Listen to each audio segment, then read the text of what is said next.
Hello, hello, hello. Yeah, welcome to Tgm Sports this Saturday, the 7th of August 2021. My name is Ivan. I'm in the studio with... Yeah, my name is Ken, and we're here to give you the sports again. Sorry for the little delay. There's a lot of road closures because of the rain. Floods upon floods upon floods. Yeah, floods everywhere, but we're here anyway. Yes, and what we have today, obviously football season's about to kick off. I should say season is started now. Once we have the Community Shield, we're into football season, and today we start with the Community Shield happening. Where's this game going to be? Wembley? Yeah, it'll be at Wembley. 5:15. 5:15. So yes, we're going to talk about that. Yeah, it's the first. We would say it's the first game of the season, and obviously, I remember when I was having a chat with the United fans, and you know how Arsenal fans like talking about the community shield because we've been winning plenty of them. They don't take it as a serious trophy. Oh, some of them don't even call it a trophy. But then it's the opening. Basically, it's the opening game of the season, and this time round it's Leicester versus Manchester City. If we take you back, Leicester, the Community Shield is between the FA Cup champions and then the Premier League champions, and Leicester won the FA Cup, and then City won the Premier League.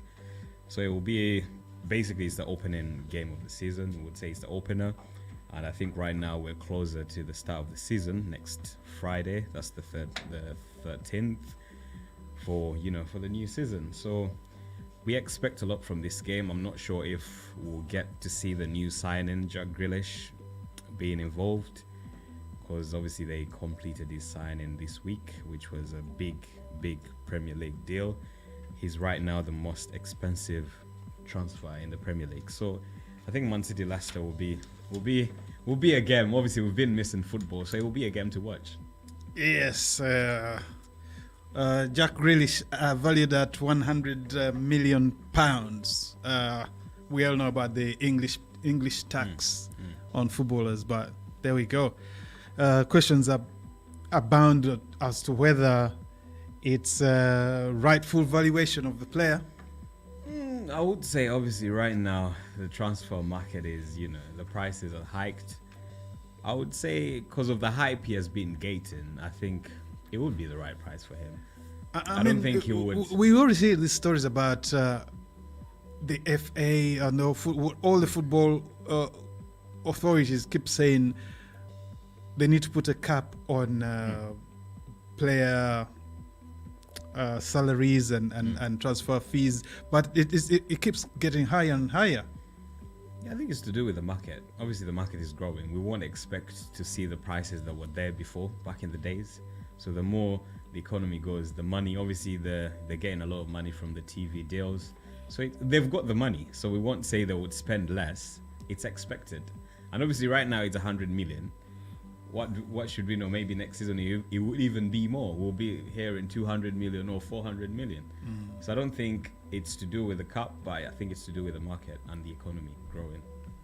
Okay, and back to the game, Community Shield. Obviously, it's not.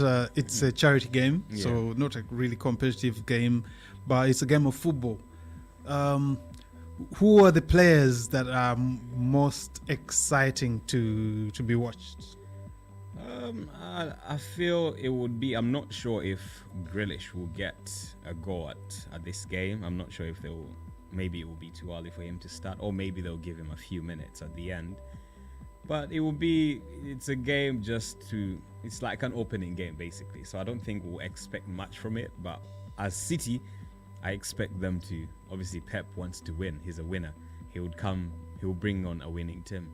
With Leicester, I would say Brendan Rodgers did well last season. Obviously, he won the FA Cup. I feel they'll actually go in for a win as well. So we expect to see his team. Obviously, there's been talks about James Maddison leaving Leicester. I'm not so certain if he will be able to play this game because of the rumours. And he's highly linked to Arsenal. Obviously, there's rumours about linking him to Arsenal. So it's going to be probably an easy game. It depends. Yeah. So I think Pep might bring the kids to play. Who did you say is linked to Arsenal? James Maddison. Okay, yes. James Maddison. So yeah, so I'm not certain the lineup they will bring. If either they will go with the pre-season lineup of bringing the youth, or they will go with the main squad to get a win. So yeah. Obviously, this year we haven't had the traveling pre-season tournaments like that the Premiership clubs normally have. So maybe all the intensity will be in this one. Yeah. So obviously, news coming from Man City. Obviously, they mentioned that Kevin De Bruyne and Phil Foden might be out for a while, so I don't think they'll be involved in this game. And obviously Johnny Evans as well from Leicester is also ruled out of the Community Shield. So yeah, those are like the key players we know from Leicester. On Leicester's point of view, Johnny Evans is one of their really good centre backs, and he's ruled out. And then Kevin De Bruyne and Phil Foden. So probably we'll get to see Jack Grealish playing. Okay, before we come back to the Premiership, any other pre-season games this weekend? Yeah, we've got Arsenal against Spurs tomorrow. That will be the Mind. I think they call it the Mind Series. Mind Series. Yeah, so Spurs played Chelsea, which ended 2-2. It was 2-2. It was a draw. And then Arsenal played Chelsea, and it was 2-1 to Chelsea. So there's Arsenal playing Spurs tomorrow. I think that will be the last game of the Who is this going to be? Sorry? Well, who's hosting? I think it might be at Spurs. I'm not so certain. I think it's Spurs. Okay. And that one, without a doubt, will be competitive. Yeah, obviously, yeah. Without a doubt, it's a London derby, so definitely it has to be competitive. Yeah, we'll be at the Tottenham Stadium tomorrow at 2 p.m. Okay, and who are we likely to see in this game? Let's start off with the Spurs. What's his name? Was on strike. Harry Kane. Allegedly. Well, Captain Kane. We've been hearing the rumors, and everyone was questioning his professionalism. Obviously, he has been at the club for a while. This is a club that has made him who he is, and if he turns up, if you try to end your career in that manner, I don't think it's the best. But to me, I don't think. Obviously, he came out this week and he actually said that he couldn't. He's a professional. He couldn't just refuse to turn up for training, and he mentioned that he had a conversation with a. Obviously, everyone at Spurs knew that he was supposed to return. I think today for training. So all these other days, they thought, maybe the media thought, these were the days he had agreed. So he was not striking at all, but he agreed to come back on a different date than the one they knew, and he would never do that to Spurs, which I believe. So I don't think there's anything wrong, or maybe the media got it wrong. It was just media hype trying to create a story. It was just media hype trying to create a story. obviously there's so many teams that want him, and to be honest, I don't think he will stay. As a player, he has actually showed interest. He has actually let them know. He let the board know that he wants to leave, and I'm sure when they get the right offer, probably he will leave. Okay, and his likely destination would be who's shown yeah. interest in him? To be honest, his City, likely, I know. his City. likely destination, it's a bit. There's so many teams on his radar. Obviously, there's City, there's Madrid, but I feel obviously from the conversation I got because obviously Pep Guardiola had a press conference this week, and that was the question they asked. They asked him, are you actually going to go for Harry Kane? Harry Kane is a player that hasn't turned up for training.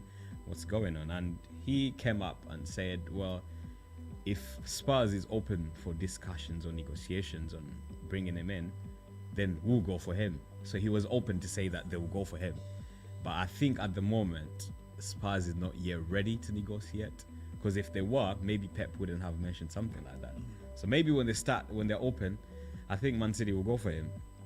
Probably he will. How much time's left on the transfer?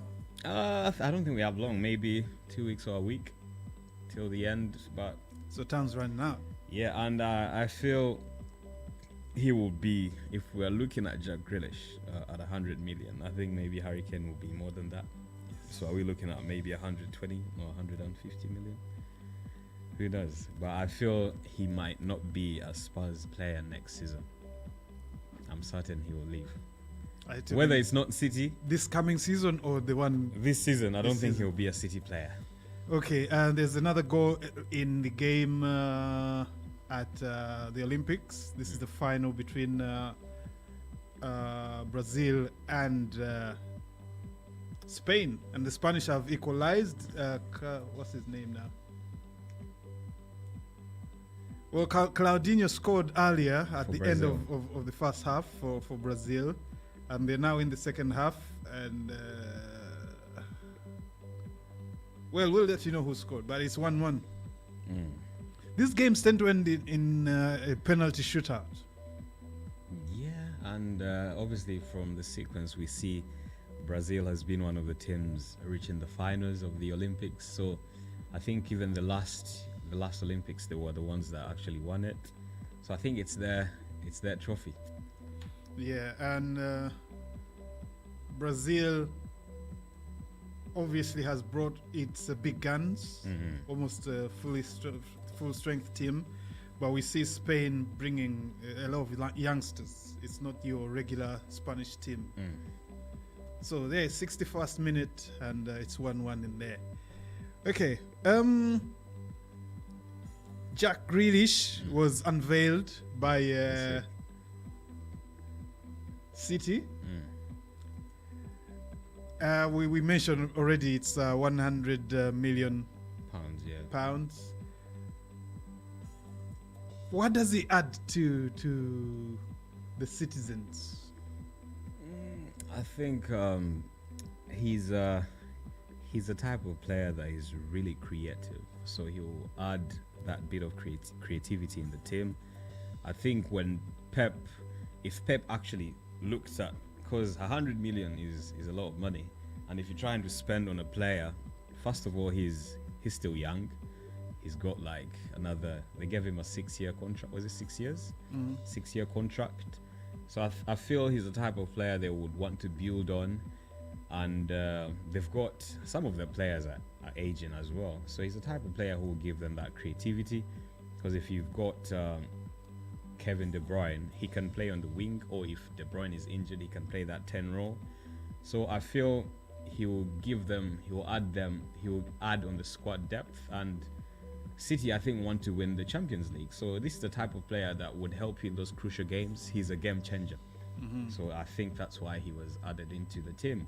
When you look at the rumors that have been going on Sterling leaving, Bernardo Silva, so maybe Pep has realized that now it's high time to maybe change. To make a sweep. Yeah, to make a sweep, leave these players, bring in someone new, and then take them for the main trophy, which is the Champions League. So I think the main reason why they bought Jack Grealish is to give them that other addition for them to win the Champions League. because I feel the Premier League they've been winning it. So the only trophy now they want to get is the Champions League. Well, if Pep Guardiola is sort of rebuilding gradually, who else has he brought in? What other departments has he changed in, or is he looking to have options in City? So I feel with City, I wouldn't say that they have so much. I think their team is already solid. So he's just adding the cream. Yeah, he's just adding the cream. Because when you look at their defense, they've got Laporte, they've got Stones, who was really exceptional in the Euros. They've got Ake, who actually didn't even play most of the games last season. He was on bench, and he's a top player.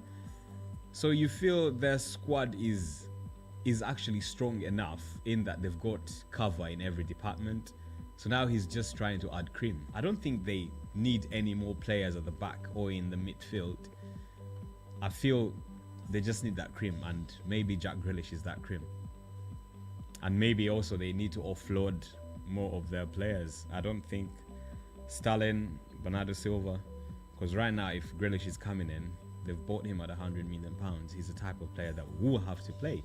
So you wouldn't put £100 million on the bench. So I feel definitely Sterling, Bernardo Silva will be at the bench. But I'm not so certain if those players at that stage, if Sterling really played well at the Euros, he would want to start.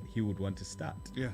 And if he's not starting, then he will find the exit. So I'm sure he's. Has any club shown interest in Sterling though? Not at the moment. Not at the moment. Obviously, Arsenal had Mikel. There's a time there were rumors that Mikel wanted him as a player, but at the moment, no, there's not so many teams that have actually shown interest. Well, of course, there's another window, the January window. Yeah. So if things don't work out in this first session, players will probably find their levels the next window, in the next transfer window. Yeah, but I feel Man City right now, I think they're still solid, and I wouldn't even cut them off from winning the Premier League. They're actually the team to beat, because they're strong. I feel right now they're still the strongest.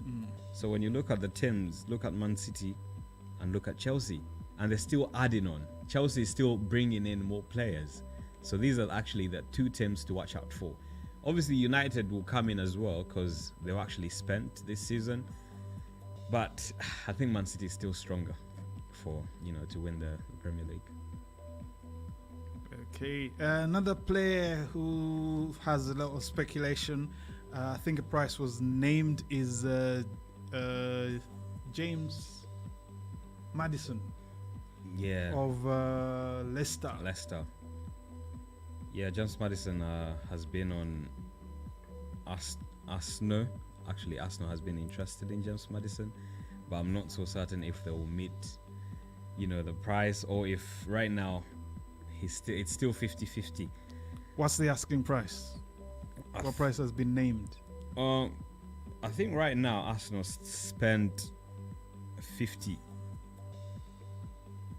They've spent £50 million on Ben White, which is actually a big price for Arsenal as a team. Big value for Arsenal. Yeah, big value for Arsenal. So I don't think they would actually be involved in another business whereby they would spend something above £50 million. I don't think they have the funding to do that. So I feel there's interest in James Maddison, but unless they get rid of some players, we've had. I think it would cost Maddison right now. He's valued at around 60 to 70 million pounds. So would Arsenal actually spend 60 million pounds on James Maddison?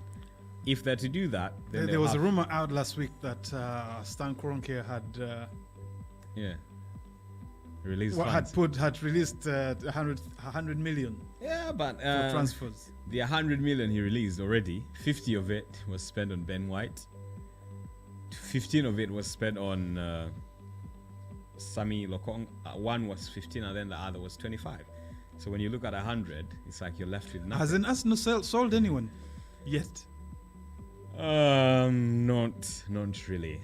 So Arsenal's not really doing good business. But there's rumors that Willock might join Newcastle at £25 million. Yeah. Maitland-Niles might actually leave as well. So there's a few they can sell And if maybe they get into business of selling, probably they'll have a high chance of buying James Maddison. James Maddison is a really good player in that when you add him to the Arsenal team, he'll give you that extra. Because right now, Emil Smith-Rowe is the one playing that 10 role. So if you get someone like Maddison, I think it would bring a lot of competition, and it will bring, which is really. So healthy, where does that competition. leave Smith-Rowe? As a squad player? I think he'll become a rotational player. Obviously, you can't. There's injuries. You don't know when someone will get injured. So if you bring Maddison, because the season is a long season, and there's we're playing the FA Cup, you're playing the Premier League, so there's so many trophies to play for, and you would need to rest a few of their players. And if you rest some, and obviously it's good, it's healthy competition. Whoever plays well, take the number. So we wouldn't want Smith-Rowe to sit there thinking that this is my He's position. got it, yeah. He's got it. So yeah, he'll be a good addition if they actually go for him. Okay. Who else is moving? Still doing the transfers. Yeah, there's rumors coming in from Chelsea. Chelsea are actually highly linked to their old player Romelu Lukaku, and apparently news is reaching us that they're in talks, and it's a region of around 150 million euros, which is around 100 probably 120 million pounds, and they actually want him. But the Inter fans came out today and they showed their frustration in that I think the board had made a different promise, maybe to keep these of their star players. And last season they lost Conte, their manager. He left, and right now they're on the brink of losing Lukaku, their talisman. A talisman. They lost Hakimi, who went to PSG. So it's like they're buying all their star players, and I don't think if Lukaku leaves, I don't think they'll be able to compete next season. But for that amount of money, they could get. Yeah, I know. Chelsea, I think right now they're looking at. They've got the funds. I would say they've got the funds. And so really, Inter is not in a good position to hold this player. No, they're not in a good position to hold him, and the money is good. Yeah. If you're offering 120 million pounds for Lukaku, maybe they'll think they'll get other players. On the Chelsea side, he's the top quality striker. He was at Chelsea before. It didn't work out for him, so they're bringing him home. That's if the transfer goes through. But the Inter fans came out to show their frustration, and they actually warned the board. They actually raised there were these banners in Italy in their language, but they were saying that you should not break your promise. So if this transfer, the way they handle this transfer, will actually be crucial for Inter Milan. I don't know how they will handle it. I don't know if they will sell him and then bring another player of that quality. So we wait to see it. But he will be a good addition to the Chelsea squad. Timo Werner hasn't really performed to the expectations. Maybe the Premier League is way different from what he was playing, or maybe he needs time. And right now, we can't give you that time. What do you mean he hasn't performed to expectation? I thought he'd done well. What more was he? Yeah, he did well when he comes to making the runs, but when it comes to scoring, I don't think he has done enough. Because he's a striker, he needs to score, and he hasn't done that. So I feel they will need Romelu Firepower. Lukaku. Yeah, firepower. And they want to sell Tammy Abraham. They've sold Giroud. So to AC Milan. So they've got the money to bring in new additions, and I feel it will be a good addition for them. Okay. Who else? Still on transfers. Who else have we got on transfers? Any more interest? Let's talk about Messi then. Because that one came out of the blue 2 nights ago. Barcelona won't be holding him anymore. I've seen a statement by Laporte that said if they were to keep hold of Messi, it would ruin Barcelona financially. So it's been purely business deal. They still love the player, but they can't continue with him due to finances. Yeah, I've also got some breaking news now. and they're saying that Lionel Messi will give a press conference at the Camp Nou on Sunday at 11 a.m. He doesn't want to go quietly. So I feel- What does it show us? Does it mean he still loves the Camp Nou, the Barca? So he doesn't want to go in a cloud of mystery. He wants to be clear. I'm leaving for ABC reasons. I think he has been. I feel he needs to give that farewell kind Because of. you see, when a lot of times when players, especially who have been so crucial to their team, because he's been there from young, when they move to another big money club, fans will be saying, "Oh, cash strings and all that." But obviously, players are in the game to make money. Yeah. So why shouldn't he move for a bigger paycheck, or why should he accept a cut in his pay just because he loves the club? It's his livelihood. I know, but when you look at the president, the Barcelona president came out to say that the main reason why they had to let him go, first of all, he's a big player, but Barcelona as a team is bigger than Messi as a player. That's what he said.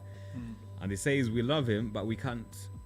In fact, they were ready to offer him that contract, but when they checked their audits for the previous years, they were actually making losses. They were paying him hectic amounts of money, and his renewal, they looked at it and it wouldn't be beneficial to the team.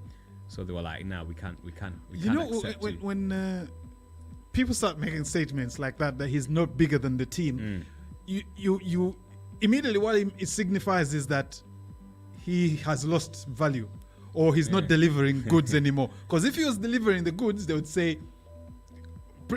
Previously, we were saying Barcelona is a one-man team because everybody plays so that Messi can score. Yeah. Everyone of Barcelona's players was playing to Messi. Now, the goals, the trophies are drying up. They're starting to see that he's not value for money. Yeah. So statements like this are starting to come up. I feel he has done well for the club. He has been at Barcelona for 21 years. Right now he's 34. I think you reach a time in your career and it has to be time up. Obviously he would have wished to play for Barcelona for maybe till he retires, but it's not possible. And he's 34 right now. His next, maybe his last contract has to be a juicy contract. He can't just take a pay cut. Do you get a sense that he's trying to play less aggressive football? Yeah, because of the He's age. trying to slow down. He's not got the speed his speed is waning, but also he's one of the most tackled players. Yeah.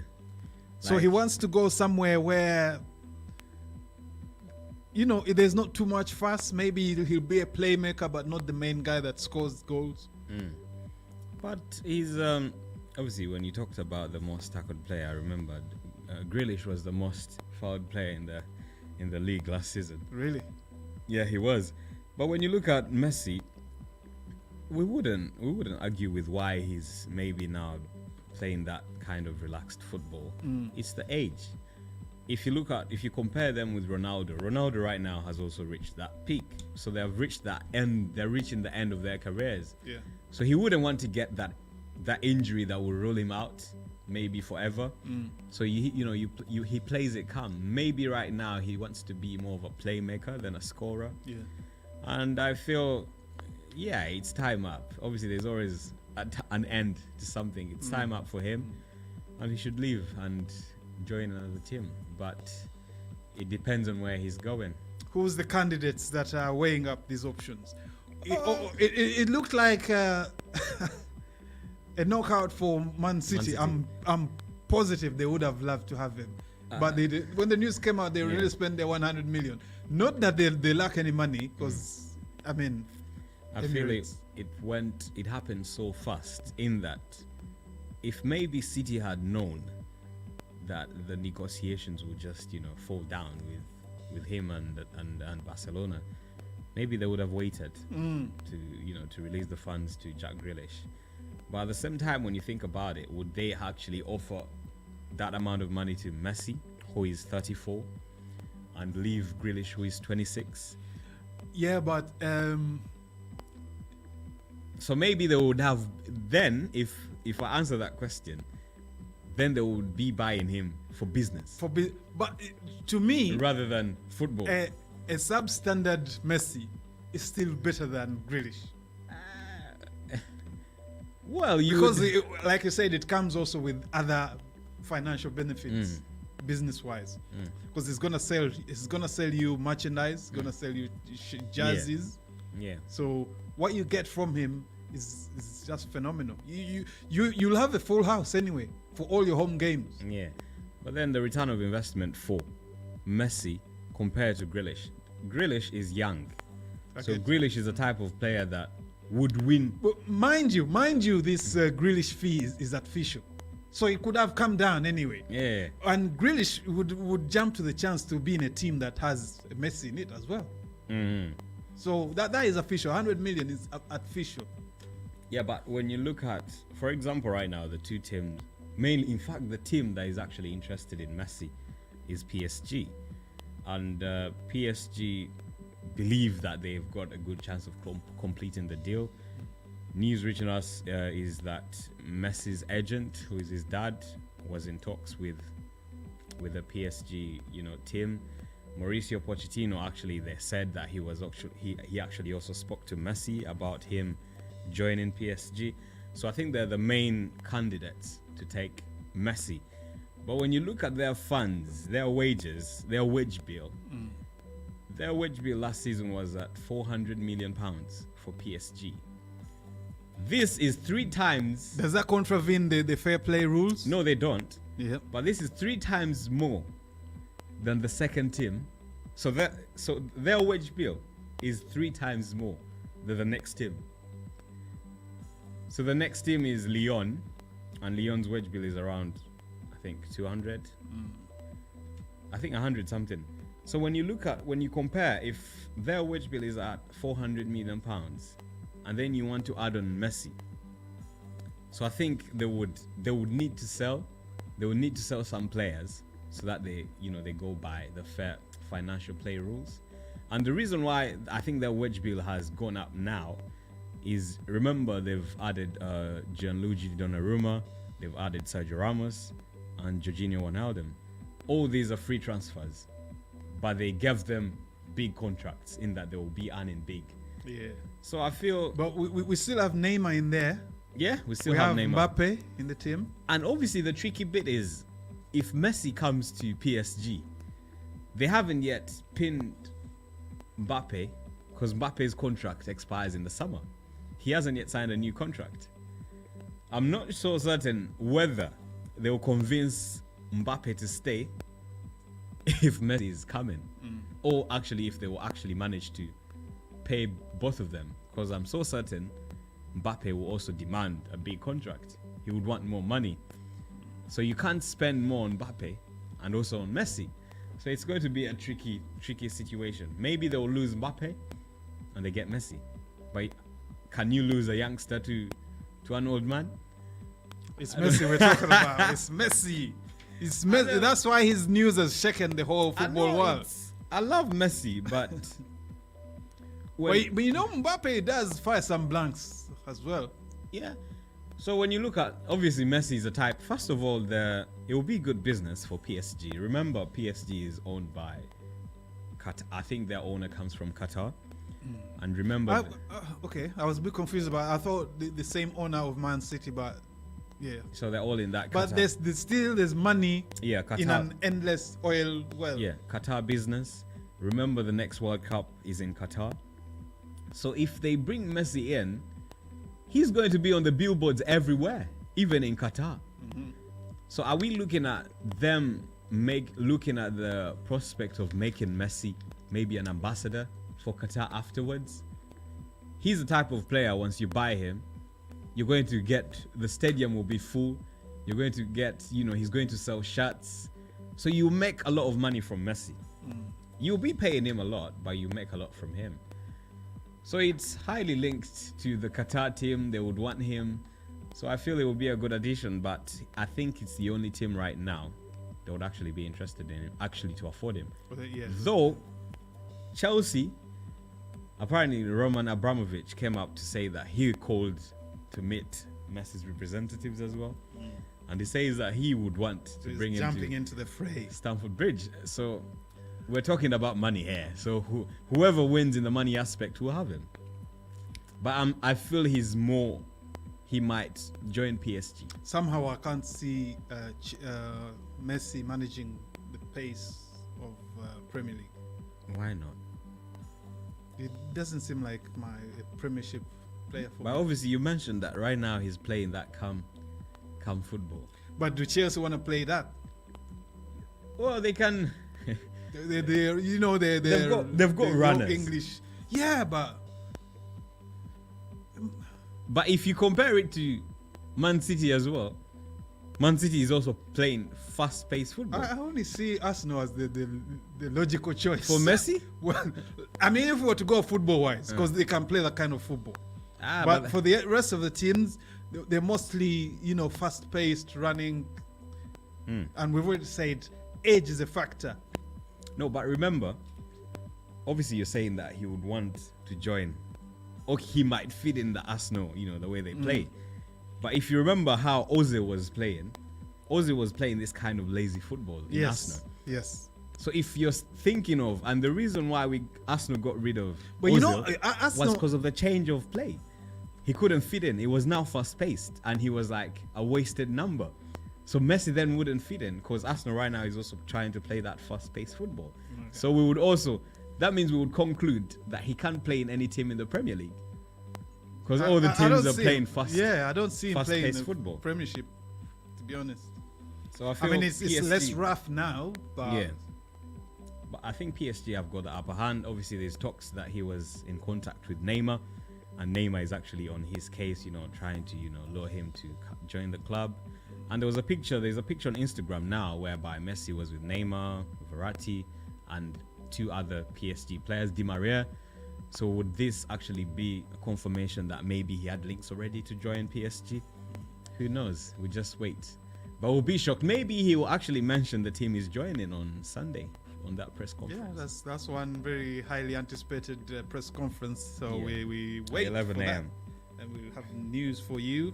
You'll obviously know by the time we come back next Saturday what will have transpired.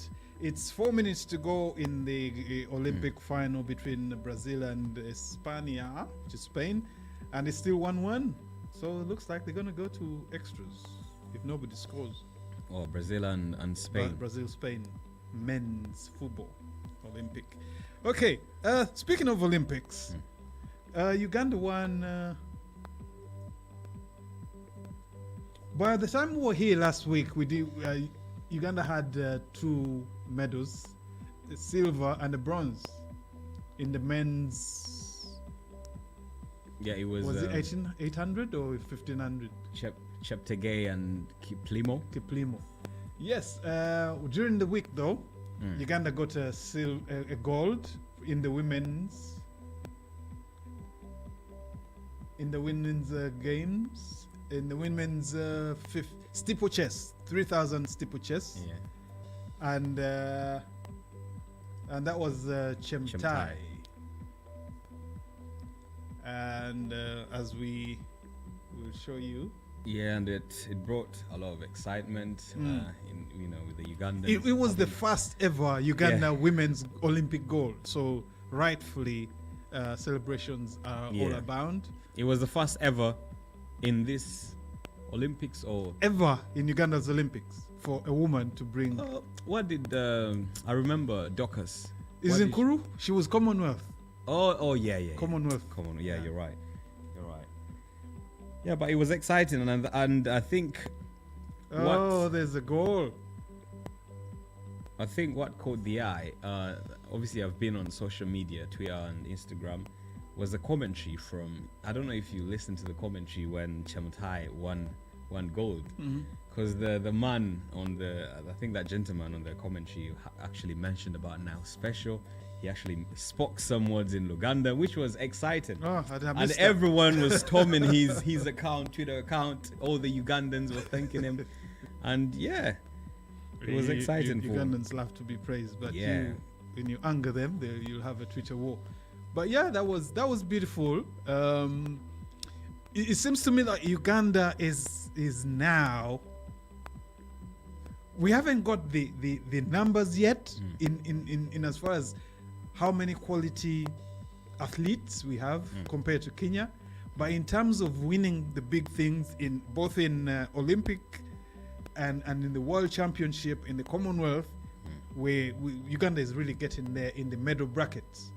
So you can be assured that every time a team's fielded, we'll be within the bronze, silver, and gold. Yeah, I think when you look at all the other countries, we've actually done well in all the African countries. I think, but maybe right now on the medals, I think we're third, number 3 on the African, the Africans. Yeah. So we've done well, and this actually shows In athletics, by the way, in 'cause athletics. when you come to General Olympics, the Chinese So Crazy. this actually shows that we're actually good when it comes to athletics, and it's maybe a call to the government that they should actually invest more in this kind of the thing. issue is facilities now. Yeah, so I feel So- if these people actually have done this with obviously the facilities we have in Uganda, so how would they have performed if maybe the facilities were better than the ones I we think have? we must mention, obviously, they start off when they're in Uganda for that conditioning, the altitude training, because they have the area that they train in Sebei. The facilities are poor. Government promised so many years ago to build a facility out there, and it's still a building site, a construction Yeah. site. And Yeah. they'll be blaming the rains and all that. But most of these athletes, the elite athletes of Uganda, are now in a team called NN Team, which is based in Holland. They have a coach, and out there they're training with the Kenyans, the Ethiopians. So it's a big team training elite athletes, and obviously they've acquired good skills. And if you're training with compatriots who are of high class, like we're now training with the Kenyans, Yeah. it rubs off on you, and the results what we are seeing. So yesterday we had a second gold in these Olympics that came by Cheptegei in the 15,000 men's race. Yeah. So- With that race, I thought, the first medals, it was bronze and silver. Cheptegei took silver, and then yes. Kiplimo took bronze. So I Yeah. thought maybe in this one they would have a gold and silver, but it looks that maybe Kiplimo he ran out of pace, and the other guys ran faster than him. But I think, by the way, Kiplimo is only about 19 years old. yeah, he's young. So he's young, and I think the effort they put in the first race, where they won bronze and silver and bronze, I think it took something out of him. You could see that now, with yesterday's race, the other athletes were well aware of this duel. Of what they were going to do. Yeah. But only that Cheptegei had a stronger finish and a stronger balance throughout the race. It's clear that Chiplimo, who's his brother, I understand, is not yet on that level. Yeah, on that level. And this time they didn't even have the pace setter. Yeah, so I feel this time round, maybe the first race they knew that was a tactic that we should run together. But I feel Cheptegei actually would have won that race if maybe he didn't. Probably, I think they stayed together. Maybe that was a tactic that we should push ourselves together. Yeah, I So I think feel that if he that decided team, we need more qualifiers to the finals. So if Uganda had qualified 4 people in the team into the finals, they could have had strategies of how to pace themselves, how to box and protect the medalists. Yeah. Because that's the trick that the Kenyans have been using for so long. They storm the finals and have 4 athletes in there, and then they form a protective box around the person that they expect to win gold. And sometimes they end up winning gold, silver and bronze, and maybe even 4th place. But you need to have numbers in there So would we say that in that first race where Cheptegei won silver and then Kiplimo won bronze, that we will give credit, because obviously they had Kisa, We definitely give credit. who opened pace, and Yeah. we definitely give credit to that strategy. It sure did work something. For the first people that kind of they actually didn't go with him, but when he lasted too long out there, the contenders sort of thought, okay, this guy, if we don't do something, this Kisa might actually win it, because it was an unknown quantity. Yeah. So, but I feel I have a feeling that Cheptegei could have won that race if he didn't have Kiplimo on him. So I think it was a tactic that we should run together. Come on. Yeah, come on, I'll push you until you can't wait. But then anymore. this previous race, the 15,000 meters, I think he actually wanted to go for the win. Yeah. So that's why I think he left Kiplimo, and Kiplimo tried to keep up the pace, but I think it was too much for him. So I think he's a person we should watch out for. I think he's still got time. Cheptegei is the world record holder for that Cheptegei and race. I'm saying Kiplimo, I think he needs more time, and I feel he will actually be there, and he's one person we're actually looking out for more medals, more Olympics and more medals. And I think there's still the marathon to go. I don't know if Cheptegei is in for that. The lady Winnie Nanyondo, she didn't do well in her race. I think the 10,000 or the 15,000. It was a big race anyway, but she didn't do well in that.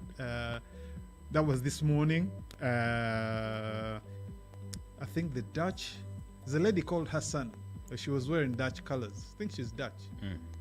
Obviously African born. She won that, and who can? So how about Team GB? Do you know what? When these Africans are in the race, I'm not really watching Team GB. Yeah. But they won silver in the women's relay. All I know, they won silver in the 1500 meters. That's Laura Moy.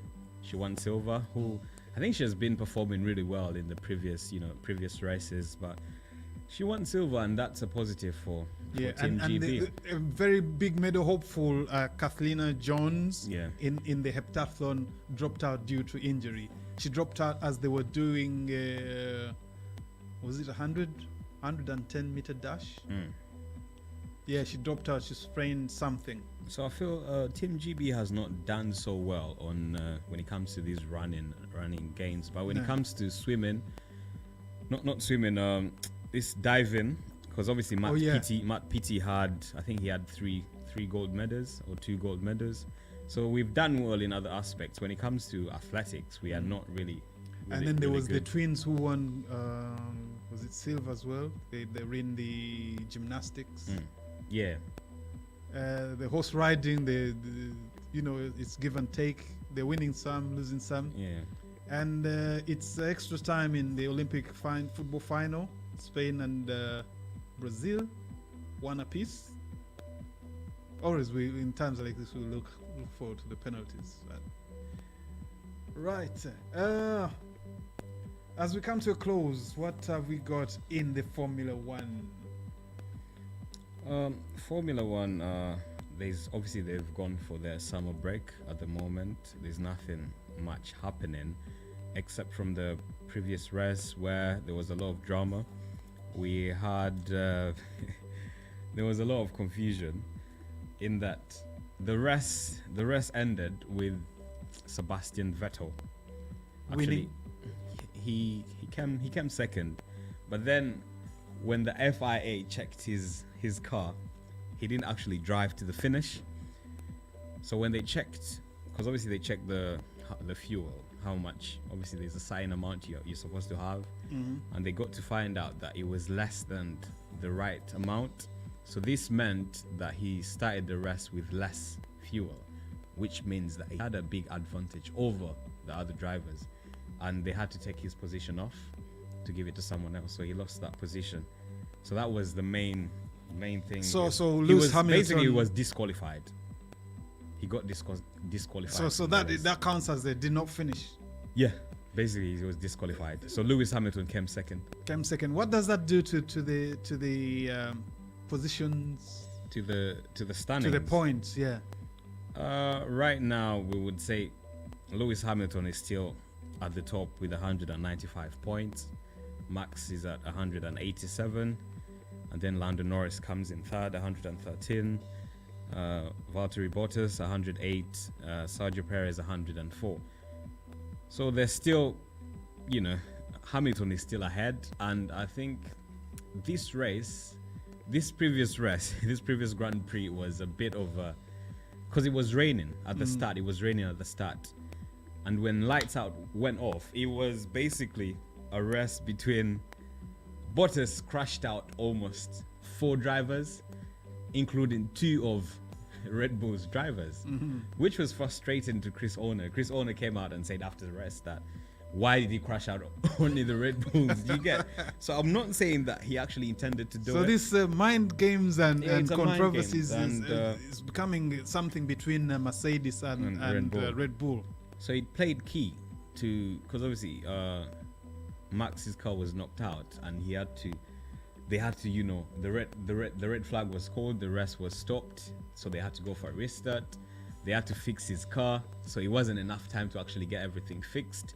So we knew he did not have that power to actually win the race, so he was let down. So this race and then the previous race, the British Grand Prix, have put him down. So that's why Hamilton right now has an edge over Max. So I'm not sure if he will catch up, but it will be quite a hard How one. many races left to go in the year?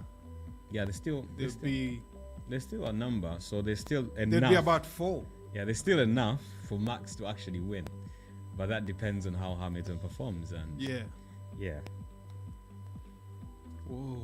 So when you look at the constructors, Mercedes is still top with 303 points. Red Bull comes second, 291. Ferrari third, 163. McLaren fourth, 163. Then Alpine at 77. Okay. I don't think we have much more unless you have anything more to add to this week's show. I don't think we have more just to let them know that there's a unofficial game today at 5:15. First opener. I think it would be nice getting back into that, Premier League, Premiership. Especially with the fans back in the So stadium. the fans back in the stadium. And then tomorrow We're done with all that fake fake noise, and then tomorrow we've got the friendlies with Tottenham against Arsenal. And then on Friday we've got the league back, so it's exciting in to have the the league. league back here. Yes. So I'm not. In fact, the league is starting Friday, so I think we should talk about what to expect. What's the the next games league. on Friday? So all the games, all I know, Arsenal is playing Brentford. That's the opening game. Let me just get all the games here. So Brentford Arsenal is on Friday. Brentford actually. and Arsenal It's are the no opening. strangers because they're neighbors in Yeah. the training ground. So That's the opening game. could be a banana skin for Arsenal. Arsenal know. always loses to its neighbors, Watford. You didn't need to say that. But, Yeah, I mean, there's no one else knows you more than your neighbors. So Yeah. when you expect things to go well, these guys could I feel it should be a positive start for Arsenal. I think they need to start on top. They need to win like 3-0 to give the fans that feeling that, we've got the season on. So it's not, we ended the season on a low. So I think we should expect the team to give us that energy so that we expect, we're not expecting a lot from this coming season compared to the other teams. The other teams have done good business, but at least this season Arsenal hasn't got too much European distractions. So they should concentrate. yeah, we may, like how Leicester won it. So maybe Arsenal is not one of the teams they expect to win now. So yeah, the first game is Arsenal on Brentford. That will be at 8 on Friday, and that's the only game on Friday. And then Saturday we've got United against Leeds at 12:30, and then we've got Burnley against Brighton at 3 p.m. Then Chelsea, Crystal Palace at 3, Everton, Southampton at 3, Leicester and Wolves at 3, Watford, Aston Villa at 3, Norwich and Liverpool at 5:30. And then on Sunday we've got Newcastle against West Ham, And then Spurs against Man City. That's the biggest game on Sunday. That will be at 4:30.